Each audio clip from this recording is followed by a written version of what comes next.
Today, I'm gonna show you how to make chicken taquitos. Wait until you see why these are so much better than store-bought. They're so easy, and it's a genius way to use up leftover chicken, and it never tastes like leftovers. You're gonna love this, and I'm craving some chicken taquitos, so let's get started.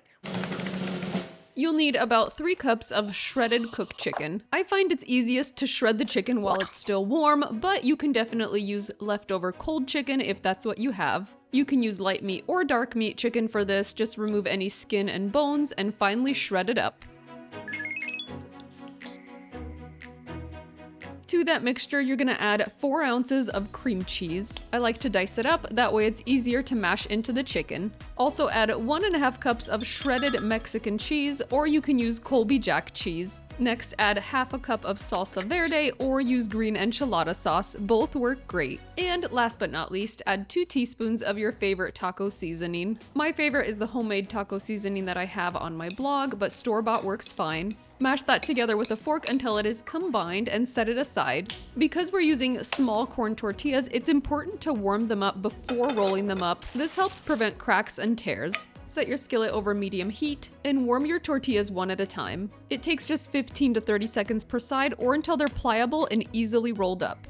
While it's still warm, spread 3 tablespoons of your chicken mixture over the center of each tortilla. Now tightly roll it up and repeat with the next tortilla. To keep my assembly line flowing, I'm usually rolling 1 tortilla while I'm warming up the next one. Also, try to keep your filling from hanging over the edge because it can sneak out while it's frying. Repeat this process with your remaining chicken mixture and tortillas, and once they're all rolled up, I like to start frying. Set a heavy skillet or a large saucepan over medium heat and add about 1/2 inch of oil. You'll want to use a high heat cooking oil here. Heat your oil over medium heat to about 350 degrees Fahrenheit. I like to check the temperature with a thermometer, and I will link to the one I use in the notes. Place the taquitos seam side down and use the tongs initially to hold them down for a few seconds to keep them from unrolling. Continue adding them to the pan one at a time, and I like to cook about 3 to 4 in the skillet at once. Make sure you don't overcrowd your pan or it can lower the temperature of the oil too quickly. Fry the taquitos for about 2 to 3 minutes per side and flip them when the first side is golden brown. If you get them to a deeper golden brown, they'll be extra crispy. Once those are done, transfer them to a paper towel lined plate and it's time to enjoy. It is done, and I am so hungry for these. It does make a big batch. Looks like this time it came out to 17. Last time it was 16. Maybe I used a little extra chicken, but it makes a lot. But you'll be so happy because these keep really well. They reheat perfectly crispy, especially if you put them in the air fryer. They are so good. Leftovers, once they're re-crisped, just like fresh, I'm telling you. And so much better than frozen. Ah! I'm gonna show you a fun way to serve these up. You can keep it simple and just dip into some sour cream or some salsa. And I have a really good homemade salsa recipe, which I will link to below. This is a fun, more traditional way to plate it up. This is maybe how you'll see it in a Mexican restaurant. It's kind of a fun way to serve it. And because these are technically fried food, we're going to turn it into a salad. And I'm gonna show you how. Start with a little bit of greens, and all I had was romaine, but you could use iceberg. I'm gonna put down 4. That looks like a good portion for me.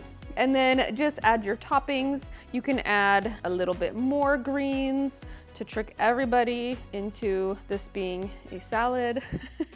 And then I do like to add some diced tomato. You can also add some diced avocado if you have that on hand. You can top it with some guacamole. There's so many options here, you guys. Okay, and it's just like this pop of color. It's so pretty. And of course, some fresh chopped cilantro. Cilantro has to go on everything. It's one of my favorite things about Mexican cuisine. I love me some cilantro. Okay, and then Mexican crema is nice if you can get it. I didn't have it, so I cheated.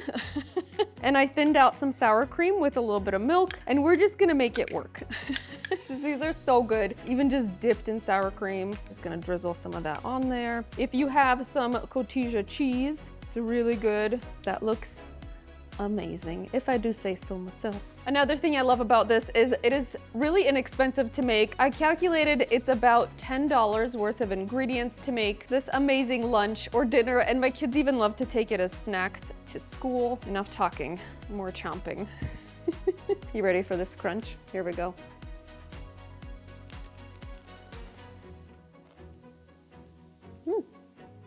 Oh, that was such a messy bite. It is so crunchy, but at the same time, the center, the chicken is so like tender and moist, and you can really taste the cheese inside because it's loaded with cheese. I mean, this is so, so good. Can I take another bite, please? I think I've earned it.